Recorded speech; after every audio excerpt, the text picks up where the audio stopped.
and welcome to the EdTech podcast, live from Bett. We're right here in the heart of the show today, talking, listening and sharing conversations with educators, innovators and leaders from across the global education and technology community. Bett is all about ideas, connections and the future of learning. And over these episodes, we'll bring you the voices that shape what's coming next.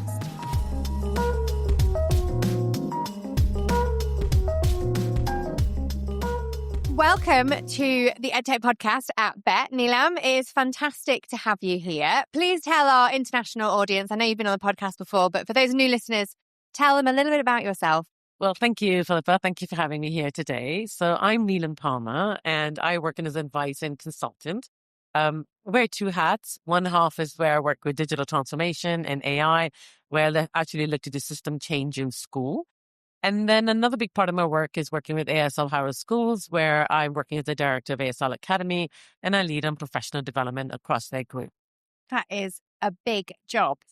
And you've been doing some amazing work. I mean, over the past years, so pre-COVID and things like that, you've set up a whole learning academy, right? We have. So with ASL, we have about 13 schools going on 14. And part of our work was really to set up an online academy so that our teachers had the professional development at their fingertips. Because when you start going deeper into the activity, the learning, you'll find that you'll be able to scale more and actually make the impact that you want. So we started off with something very simple, which is sort of introducing what it is to be an ASL Harrow staff member, the induction pathway, the process. But now it's grown to be really big. We have digital pathways, we have career pathways, leadership pathways. We're partners with many organizations where we deliver externally into Southeast Asia. So yeah, it's actually grown quite big, and it's what you would say an online professional learning continuum, where teachers have access to everything in leadership, digital, AI, bilingualism, early years, everything they really need to do what they need to do and teach well in their school. That's amazing. And you mentioned obviously kind of like new staff coming in, but I assume now it's something that they can go in and almost like a university where they can just kind of pop in and do extra courses. And where are you seeing the most popularity? Interestingly, we cater to both academic and non-academic staff. So what we've found is that actually the non-academic, the support staff, are really looking to bring in more PD and understand themselves better. So everything from like using Copilot and agentic AI to time management, having difficult conversation, working with parents. It's just softer things that we don't often think about as educators because that's part and parcel of our DNA. But I think we tend to forget that the non-academic staff are in the similar situations and they just need that sort of support along the way. So what's been really great is that our schools, we have so many schools, we have so many operational staff, they are able to contribute back into the platform. And then through that, we have learning transcripts. So as you say, it's like a university. They come out with accreditation. They have awards. We have learning campaigns. So we're really building a culture of learning. And that's really the essence of the whole thing. How do we build this really positive, proactive culture of learning where they want to learn too and from each other? Which is so vital these days. We had Lord Jim Knight here yesterday talking around the fact that, we have to be able to be people who upskill, reskill and learn more. And those sorts of cultures are really important to enabling that, right? Yeah. And actually one of our most recent magazines, because we also have magazines, is on upskill and reskill. And I've seen some wonderful articles that have come through from our schools where teachers themselves have come to the realization that now that we've got AI, it's not a matter of changing things. It's really a matter of unlearning and then relearning your art, your craft, and then being able to adopt and adjust to the changes that are taking place. So PD is now more relevant than ever, keeping an open mindset and just sort of revisiting current practices. And I think if I could just broach on that a bit more with AI, I think AI has kind of become like a mirror to us. It's a mirror of ourselves. It's a mirror of what's happening, what's good, what we can keep, what's redundant, what's not going to work, what's inefficient, showing us where our strengths are, where our strengths potentially are being reduplicated. So I think with that in mind, that sort of shift in mindset using AI technology and then the idea of PD is working really well with each other at the moment within our schools. That's amazing. I guess another thing, moving away from necessarily that one school group to more of your advisory work and work around understanding frameworks and policies and guiding other schools, what sorts of things are you kind of seeing more commonly? Like obviously AI has now kind of, boomed out there and everyone's sort of trying to get to grips with it. A lot of the conversations this week that we've been having are around that feeling of there being a little bit more curation, a little bit more awareness and trying to like navigate that a bit more critically. How are you seeing that within schools internationally and with those that you're advising? So I think AI is a game changer. It's what Mo Gawat would have said. It's become work. I think our biggest failing is that we see AI as a product. It's not a product. It's immersive. It's pervasive. It's gone through everything. So I don't think we should look at it as a product. I think we need to look at it as a systemic change. It's a huge part of our ecosystem, and which is going to infect everything from leadership and the means of thinking above and beyond. So often we've had frameworks to work with. There is no framework. So we've got to sort of think about what could this look like. The other thing with AI is we have policies, which is brilliant. It's like our guardrails, but it's not a strategy. So what are we doing? Why are we doing what we're doing? What does this look like? Which areas is it going to impact? And I know education is about pedagogy. That is the crux of all of it. But surrounding that is this moving parts. It's an ecosystem, isn't it? It's an ecosystem of leadership, an ecosystem with operations where data is power, and that's AI. And AI could do some amazing things with the data we have. It's the PD, it's the test beds, it's the R&D. So the work I'm seeing is piecemeal. And as I'm studying more, I find that a particular group or a particular institution will look at test beds, for instance, and just focus on that. Another one will focus on just the pedagogy side of things. Another one will think about just the data. But at some point, we need to stitch it together. Ultimately, it's an ecosystem. Yeah, absolutely. And I think that's the bit, isn't it? It's the stitching together that is going to take time. I mean, you mentioned earlier about change is, systemic change that we're looking at. People find change incredibly difficult. And even with this, where you can't look either way without seeing it. It is around us. It's everywhere. How are schools and systems dealing with that from your perspective, in terms of maybe from the bottom up, in terms of dealing with it in the classroom level, good and bad? Are you seeing? So I think a lot of schools are reacting. It's very difficult to plan because things are moving so quickly. I mean, I often go with this theory, less is more. So let's try to reduce as much as we can. But as we know, good EdTech and good AI should be less noise. If we're adding more noise to it, then we need to pause quickly and think what's going on, what's happening here. So I think more planning needs to happen. And it's very difficult to plan because you don't know what's happening. But we're going along the right path of looking at test beds. There's a lot of good things that are happening outside in the world. And I know that here in the UK, we tend to think a lot more about compliance and safeguarding and data privacy, which is also important. But there's some really great applications and technology coming through where it is safe, where it can be guarded, where we can think about bringing in AI tutors into the classroom. Yeah. And that might be an interesting way to look at it. There is this whole conversation narrative about human intervention in AI. And I'm all for that. But at some point, we need to be able to readapt and readjust our way of doing things because currently it's not working. No. And how are you feeling? So the big EdTech companies have been making some big kind of announcements this week. So Google have been doing a lot more with Gemini, pulling that in, making more chatbots, making it more personalized. I know Microsoft have made some big announcements this week as well. What are you kind of seeing that will be beneficial to kind of trying to soften that noise and bring systems and ecosystems together? So based on what the school's operating systems are, I'd say learn more about that. And I'd say that to every teacher. ChatGPT, Copilot is not the answer, but understanding how these work with AI in agentic manners, that might be interesting. So the other day I needed to build a database and I've been sitting on this for months. It's not something that you could easily do, but I've come across this really amazing tool that's integrated with Copilot and I built a database in 3 minutes. I think it's things like that, Yeah. So be open to learning, number one. Number two, look at your ecosystem, see what you can integrate with it, what's in sync with the tools we have, and continue to learn. Because I think if you don't focus on your craft teaching and then the tools that can support it, we could find ourselves falling behind. Are you seeing any region specifically kind of doing anything well, or do you feel like we're all at a similar level of confusion? I think we're at a level of discovery. Everyone's doing something different. If you want to think about safeguarding and safety, I think UK is the place to look at. It's just a brilliant place.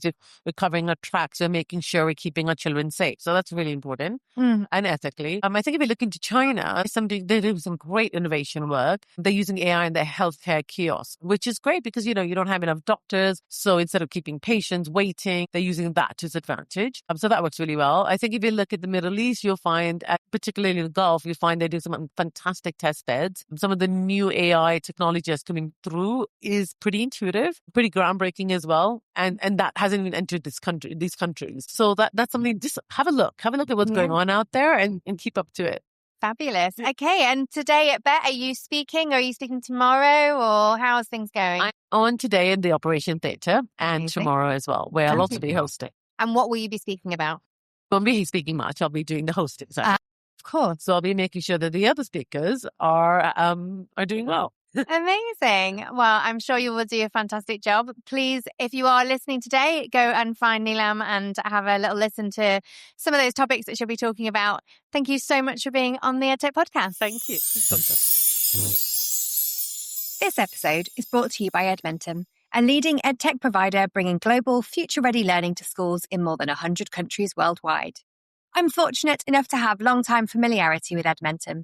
Their commitment to keeping pace with the needs of today's students and then delivering innovative solutions that both accelerate academic achievement across K through 12 and enhance university and career readiness for all learners truly sets them apart. Backed by the highest caliber of research, Edmentum's AI-driven assessment, personalized curricula, and virtual instruction give the tools to prepare students for successful future. Visit edmentum.com to learn more about Edmentum's comprehensive solutions and how they can help you address your goals. We are day 3 at Bett, and we have Derek Devine from Clever with us. Welcome, Derek. How are you? Great. Thanks, Philippa. Thanks for having me here. Amazing. So you have been in EdTech for quite some time.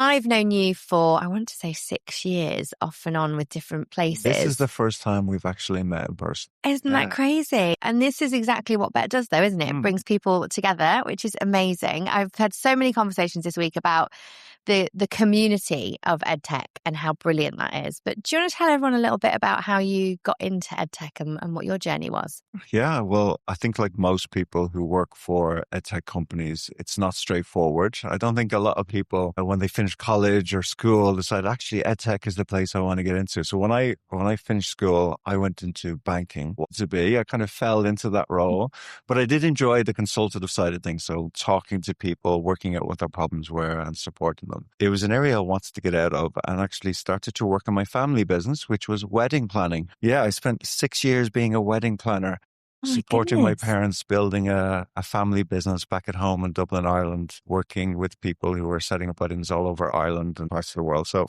very interesting. Yeah. Very stressful. I was going to say, I bet you've met some bridezillas. Both sides. Yeah. Yeah, I'm not really sure what the term is for the male version. Yeah, I think there is a term, but they're definitely there, that's for sure. Yeah, I'm sure. And I met my then wife, or my now wife. She's a teacher. So she's a maths teacher, secondary school teacher. And she had moved from Dublin to London to start her teaching experience. I was still in Dublin working with brides. And decided actually I was going to make a move. So the family business had grown. I was interested in moving out of that space. And my wife kept talking to me about getting into education. Why don't you become a teacher? Why don't you start working with more and more schools? And I started to explore it. Teaching was never a calling for me. It was not something I necessarily wanted to get into, but I did like the idea of working in education and working in a field that started to make a difference.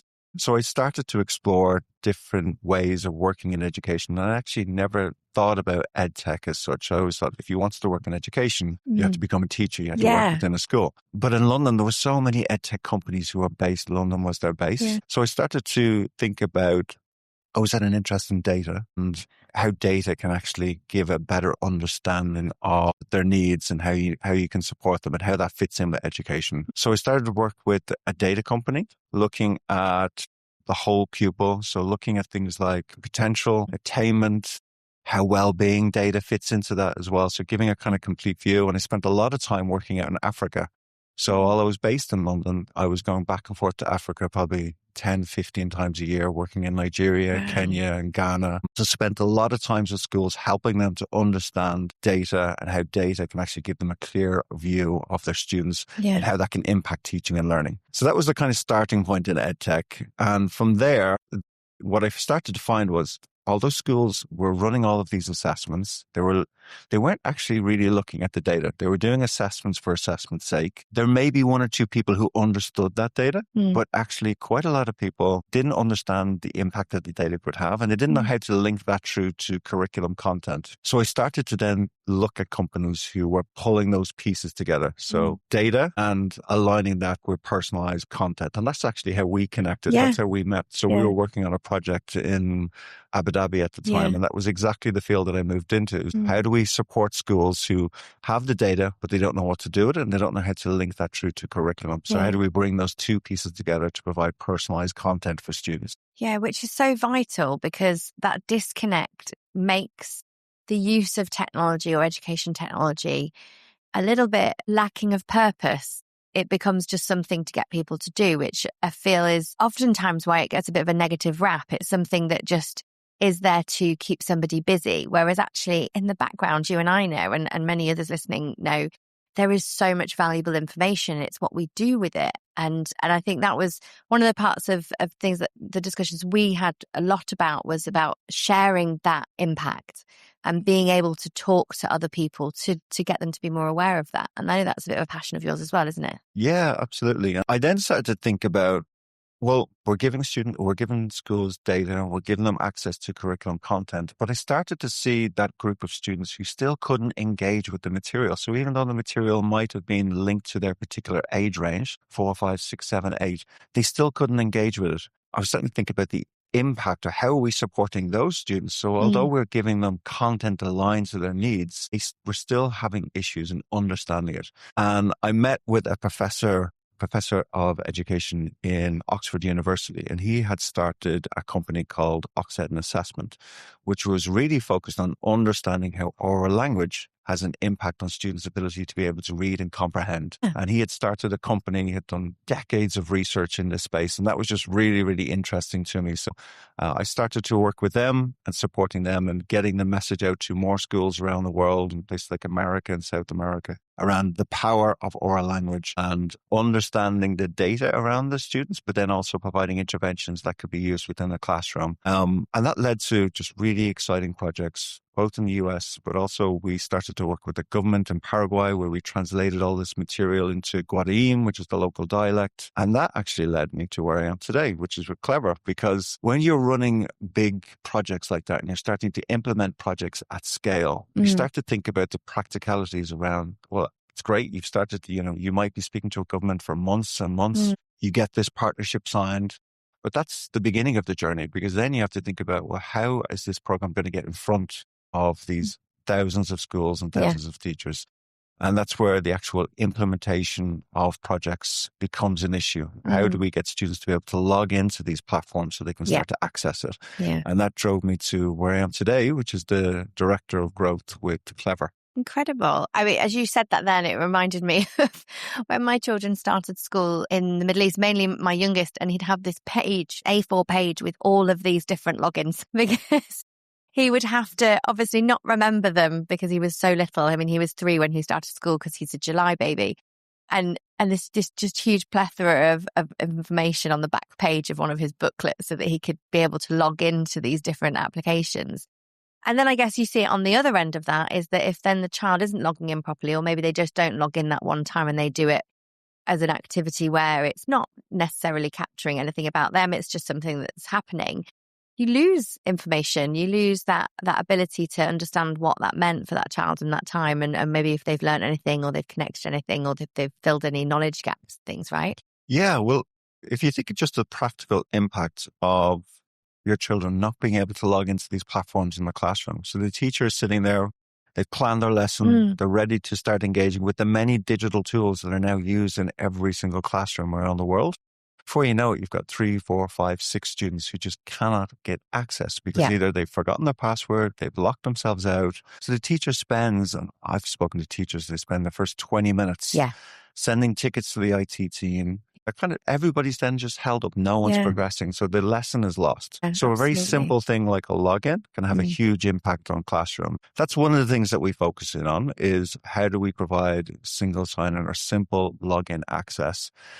And the other area that we focus on is just how do we roster that data? So again, the school has gone through this huge procurement process. They've spoken to an EdTech company for months or years in some cases. But how do we get that tool in front of those students in a way that they're able to access it really safely and securely? And with so many issues now rising around cyber attacks, which we're seeing in the news now on a consistent basis. Even 2 weeks ago, there was an article in Australia, Victoria government, where hundreds and thousands of students' data is now have been ciphered and taken out of the account and now being sold on the dark web. So there's things like that that are having a huge impact. So how do we make sure that there's no friction in the classroom, but also that we provide this extra layer of security to stop things like cyber attacks taking? Yeah, absolutely. Because realistically, the biggest threat to cybersecurity is humans. We're the ones that forget our password or make incredibly simple passwords and expect nobody to be able to get into them. But especially within education and, you know, in the international market where it's fee paying across the board, we've got not only children information, but we've got parents' information and their bank information and all of these different elements of data. And it's really important that we do that, but that we keep that safe. But there's also that not wanting to overburden a teacher with too much information around why and how and what have you, just that we've built a secure system. We have something that's going to make sure that that's protected as long as you use it effectively. And I think, you know, things like multi-factor authentication are being referenced more and more. I know it's something that's part of Cyber Essentials here in the UK, but it's definitely something private international schools are really starting to invest in and look into. As adults, we use MFA every day. So if you're logging into your bank account, and whether that be, you know, screens of your face, putting in codes behind it, or you could be using key fobs, but that's not practical for a 4 or 5 year old to use in a classroom. So although there's many versions of MFA, there's not many that fit in with what's required in education. So that's an area that we really support and we look at, where we provide MFA in a way that's accessible and doesn't have an extra layer of friction for educators. Again, it's all about ensuring that the teacher plans the lesson and they come into the classroom. It's a very simple process of just getting up and running, and they focus on the teaching and learning, not get hung up on all of the additional layers that happen around cybersecurity. They should be able to focus on what they're doing, which is teaching and helping those children to learn. That's really important. So tell us a little bit about Clever then, because we have obviously global audiences. We do have an awful lot of people who listen in the US who will probably know you really well. What about the other countries? So tell us a little bit about where you are and what people might know about you. Yeah, of course. So Clever was born in the US back in 2012, and it was born with the idea of being able to support schools with being able to access data, being able to roster students, and being able to engage with the many EdTech tools that they use. We're really well established in the US. I think we work with about 78% of schools and districts right across the US. Chances are, if any of the EdTech companies here around the world are selling to schools in the US, they're engaging with Clever. Yeah. So we support them in connecting with those schools. But we're now actually starting to do a lot more work outside of the US. So we have people on the ground here supporting schools in the UK.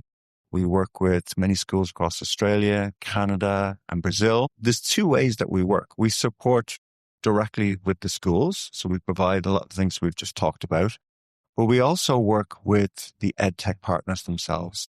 So it's really interesting. I was speaking to a really well-established company yesterday who are in 160 countries around the world.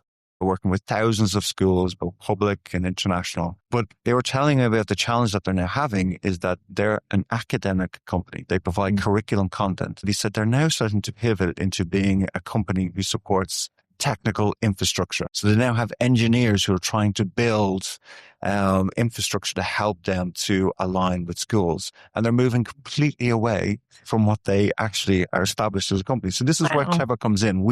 We build the integrations that are needed to be able to connect those education tools to the schools that they want to work with. Yeah. There's actually a challenge that I experienced when I was working with you back in Abu Dhabi. We had worked with an education authority there. We'd gone through this year-long process of getting the contract, getting everything up and running. But it actually took months before we were able to get all of those schools integrated with our platform. And then there was the whole, okay, well, how do we manage the rostering on a day-to-day basis? Because in international schools, the students are moving class, they're changing every week. So that becomes a challenge. Then the actual education authority, they want to be able to see usage. They want to be able to get data that flows to them on a daily basis that shows when students are logging in, how long they're logging in for. So if you're an EdTech company, that's not something that you want to focus your time on. You want to develop your tool so it helps teaching and learning. So Clever works with these companies to manage all of that in the background. So we connect them, we manage their data, we run those integration projects for them. Example of that is we partner with Khan Academy in the US. They came to us recently because they had started to work with the Sao Paulo ministry. They got a contract where they were now introducing one of the Khan Academy tools to thousands of schools across Sao Paulo. And it needed to happen within a matter of weeks. They just didn't have capacity to be able to do a project like that. So they approached Clever and we were able to engage with them, build the integration. And within a matter of 2 months, we had Khan Academy in front of over 1 million students. So they were able to log in and start accessing the tools that they actually needed to support teaching and learning. So we are kind of that layer that sits in the background, but we make everything tick from EdTech companies' perspective, but also for the schools themselves. So we're quite unique, I think, in that way. Yeah, absolutely. And ultimately, we want EdTech providers to be able to focus on what they're really good at and what they've become an EdTech company for. And also that every single school has a very different setup. Some of them may well be incredibly well funded. They might be part of a trust or a group and have that infrastructure there. But also there are schools that are just individual schools and they also want to be able to access that technology and to be able to have something like an intermediary like Clever is a really good way of being able to do that. You mentioned data as well and the privacy of data. Yeah. And that is vital. So you guys looking after that and making sure that it is in the right places and that it doesn't, get shared to the wrong people is also a huge weight off people's shoulders. Exactly, yeah. It's something that's at the forefront of everybody's minds. There's so many changes to data laws and data security around the world, and that's an area that we really focus in on. And I think one of the other things that we try to do is make tools like this accessible for schools, because then often one of the challenges for every school is their budgets. So, okay, we've spent thousands of pounds in some cases in some of the EdTech tools that we want to use, trying to manage the cost between spending money on the actual content that you're going to be using in the classroom versus the infrastructure that supports that can be a challenge. What we try to do is build our tools in a way where we can give access to things like rostering, to things like single sign-on or Clever badges that students use to be able to log in. We give things like that to schools for free to ensure that they're able to get set up and engage with the content very quickly, very easily. So we provide that in a way that's really accessible and free for schools to use, not just in the US, but now with schools everywhere around the world. Which is just, again, like I say, just such a weight off people's shoulders because we can't be experts in everything. And actually, previous conversations we've actually had this week is about us making sure that schools have the knowledge that they need and are able to utilize and access EdTech in the right way, but actually able to do their day-to-day job. Which is brilliant. It has been an absolute pleasure speaking to you, Derek. Thank you so much for being with us on the EdTech podcast. Just before we fully wrap up, is there anything that you've seen this week that's been incredibly exciting that you'd like to share with our listeners? Well, unfortunately for me, I have been in a meeting room for 3 solid days. What I've seen of Bett, I'm going to try and give myself a couple of hours this afternoon before I fly back to Dublin work and go in and out and look at all the different innovations that are taking place. Yeah. But I've been here locked up in rooms, meeting with partners and meeting with schools, which has been amazing because it is the place to do that. Yeah, I'm hoping to get some free time and actually explore the corridors now and look at it. Fantastic. Well, get some steps in and it was lovely to have you. Thank you so much. Thanks, Philippa. Thanks. Bett 2026 may be done for another year, but the Bett story hasn't even begun. As the door closes here in London, the conversations we've been having don't stop. They travel. Across regions, systems, classrooms and communities, education and technology continue to evolve, and Bett remains part of that global journey. Over the months ahead, you'll see Bett showing up around the world at Bett Brazil in Sao Paulo from the 5th to the 8th of May, Bett Asia in Kuala Lumpur from the 23rd to the 24th of September, and heading to the US for Bett USA in Nashville from the 8th to the 10th of November, which was officially launched right here at Bett 2026. And if you can't make it to those, don't worry. We'll be back in London next January for Bett UK 2027, ready to do it all over again. Whether in person, online, or through conversations that ripple out long after the hall's empty, it continues to connect people, ideas, and impact across global communities for education. Bett may pause, but the conversations are only just getting started. So hello and welcome to the EdTech podcast at Bett here 2026. We have the wonderful, and I'm sure many of you will have seen it on X and on LinkedIn talking about it, the wonderful Kat from Net Support. Hi, thank you so much for the lovely warm welcome, Philippa. It's so nice to see you as well. I feel like it's been forever since we've caught up. I know, absolutely. I feel like it's probably only Bett that we end up seeing each other. I think you might be right. It's the perfect annual meet-up, I guess, for most people. Yeah, and I think I think I've probably said this many times on the show this week. It feels like such a great culture here and a real community, and often it is the place where everyone says this is where I catch up with all my EdTech friends. Yeah, so true. I mean, yesterday it was great to have events around a lot of stuff around like women in EdTech and stuff. Yeah, community feels like such a focus at this Bett, which has been lovely. Yeah, fantastic. And your stand is always a really popular stand for people to get around to. It's always nice and big, and it's got some amazing faces there that everybody knows, like Al. And obviously you've got Mark Anderson there as well. And so do tell us a little bit about what is, for those people who are listening who've never heard of Net Support, although I can't imagine that's many. What is Net Support and what are you guys doing?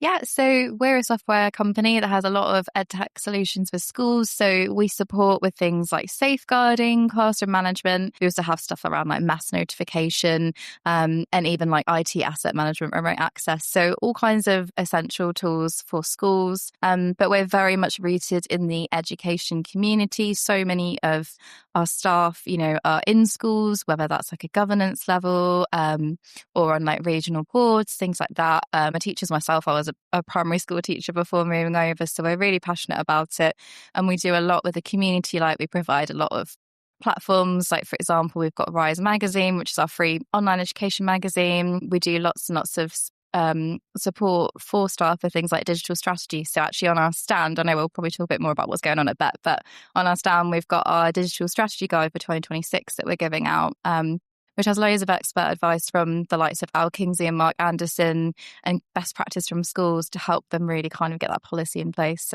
We've been going for well over 30 years. It's just incredible. And actually one of the things that I love about you guys is that EdTech strategy that comes out every year, because oftentimes people make them and they make a strategy and that's it, one size fits all, and they'll leave it at that. But actually you guys iterate and you do a refresh every year and kind of bring in some new bits. Thing is that tech, as anyone knows it's in that space, or anyone in schools knows, it's just forever evolving. And I mean, we've had such a boom with AI, for example, so that's obviously not the only thing within that tech guide, but it has been quite a focus this year because a lot of schools have had so many questions around implementation, ethics, bias, ways that they can utilize it in a good way, but mitigate those risks. So we had to make sure that was a key focus this year, along with other developments, because tech is just so innovative. And that's why Bett is a great place to be as well, because you get to see all these things that are happening that you didn't even know about. No, absolutely. I think someone described it really well the other day, that you live in a bubble when you're an EdTech company or an EdTech startup thinking, this is incredible, I'm being really innovative. And you come to somewhere like Bett and you go, wow, there is so much out there. Absolutely. I mean, things around, like, for example, hardware, because we're very much in the software space, it's so cool to see like what's going on in the world of hardware as well. Yeah, which again, and there's so many. I mean, I'm literally looking at kind of like the gaming section that we've got here, and that in itself has come along leaps and bounds, and the research behind it as well. It's fantastic to see it all. So let's bring it back to the stand. What are you guys talking about? What's happening at the Net Support today? So other than like launching the guide, we've got things like we've got lots of people coming on and doing a podcast with us actually. So we've had educators coming on and giving 5 top tips on different topics in education. So nice like bite-sized CPD. We've been showcasing new features for our products like Classroom Clouds, and we've also really kind of been sharing for the first time in the education space our new product for remote access and remote control, which is 24/7 Connect. So that's a really nice one for kind of IT technicians and things to come and have a little look at. And alongside all of that, we've got like the ANME with us. For anyone that doesn't know, that's the Association of Network Managers in Education. They're there to provide support for those network managers across schools. It can be a bit of a lonely place, often they're the only person in school managing all that kind of stuff. So it's a lovely community for them to connect with. It's free to join, so definitely check them out.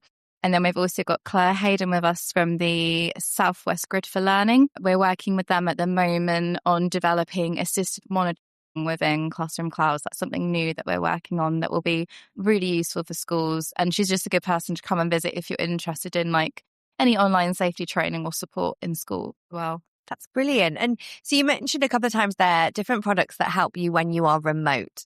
Is there any way you can give us a little bit more detail about that and what that might entail? Yeah, so in terms of the 24/7 Connect, it would really be for things like being able to kind of remote access devices, make sure that you can try to troubleshoot, support people, that be more kind of that area. Whereas Classroom Cloud is more, it doesn't have to be remote, but it can be in school as well. That's for teachers to be able to monitor like what students are doing on their devices, have that control, like kind of locking things as a need to, be able to really keep students engaged by blocking out certain websites or applications, that kind of stuff. So keep that engagement while monitoring that safeguarding side of any kind of safeguarding concerns and things like that. They can monitor trends and report those as needed as well. Yeah, which is vital these days, especially when we are kind of, I mean, especially the global market, we are still doing lots of remote work. I was working in the Philippines not that long ago and they had 5 or 6 days off because of weather. This year's been horrendous for weather for them and it does close the country down. And so, as much as it's quite easy to kind of think, oh, everyone's back at school, actually, oftentimes they're not. And actually, we still do a lot of this remote and hybrid work and learning. Yeah, it's very true. I mean, Classroom Cloud kind of was really initially developed during COVID when schools did need the opportunity to still be able to facilitate learning, whether they were in school or out of school or a mix of that hybrid space as well. So it's definitely useful in that way. Yeah, absolutely. And I think a new market that's kind of coming out is, well, not necessarily new, but it's becoming much more prolific is this kind of hybrid schooling as well. Yeah, I've seen a lot more virtual schools popping up over time. So these sorts of things are just kind of becoming vital to what we're doing every day, aren't they? And so I guess with that, what sorts of trends and things are you seeing that you're able to be beginning to build into some of the platforms or maybe some of the future thinking that you guys have got? So one thing we've been looking at as well is things around like AI, because obviously schools want to be able to monitor if students are using AI tools and some of the information that's coming out of that in case there's any really concerning information. So that's something we've had to consider in those kind of like those triggers, around safeguarding. I've had to make sure that schools can be aware of that kind of stuff. That's something we've really had to think about. And I mean, we're always having to update, for example, our keyword lists and stuff because every like region has its own little bits of slang. It's like with teenagers, they kind of cotton on to the fact that their language and then they come up with new ways to talk about things. So that's something we're always having to be mindful of as well. Yeah, and that's really helpful for educators in different regions, isn't it? Because that understanding that everywhere is a little bit different and they have their nuances, it must be really reassuring for staff in schools. Yeah, and they can add their own things to that as well. Like if they kind of know that their students refer to certain like terms for things in certain ways, or they're worried about particular trends they've noticed in school, they can add some of those keywords in as well to try to keep check on those. His language, kind of like tech, is always developing. Yeah, definitely. And so I guess throughout this week, it's been a busy week at the stand and meeting lots of new people. But who are the kind of voices in tech that you're seeing or new things that are coming out that have been really interesting, aside from kind of, what you guys are doing at Net Support? It's really hard because I haven't myself had really that much time to explore yet. That's kind of going to be my thing for today, is to really go around and actually get to like soak it all up and enjoy it. But it has been really nice that I think this year there's been a lot of focus on not necessarily within each solution, but within companies kind of working together and looking at like inclusion and accessibility. That's been a really nice focus at Bett this year. So I've enjoyed kind of going to some sessions around that. Yes, I'd love to kind of explore more of that and how people are using tech to support with that as well. Yeah, we've been talking to quite a few people this week about Send and there is more of an importance definitely being placed upon it. I mean, we've mentioned earlier on the pod that we are next to the Send Village, which is a new feature this year. And it has been really exciting to be able to hear some of these changes and these adoptions of things that are much more accessible and inclusive and really trying to understand learners and be able to meet them where they are. Yeah, I think that's really exciting. And I think in education, so many people are obviously in it for pedagogical reasons. So that's going to be hugely important to them, is how can we use tech for the better for our students? Definitely. And so 2026, what does that look like for Net Support? Where are you going to be? What are you up to and what's happening? Probably, more of the same. So developing on those products, lots of updates coming out. So, if you are a customer or thinking about joining, just keep an eye out for all the things that we've got coming up.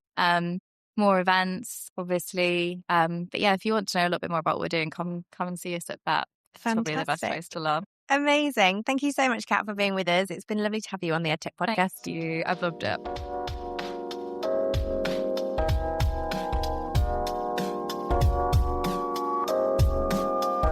That's it from us here at Bett. Thank you for joining this conversation and being part of the wider dialogue between education and technology. You'll find more Bett conversations and episodes wherever you listen to podcasts, and we'll be back very soon with more stories from the show floor.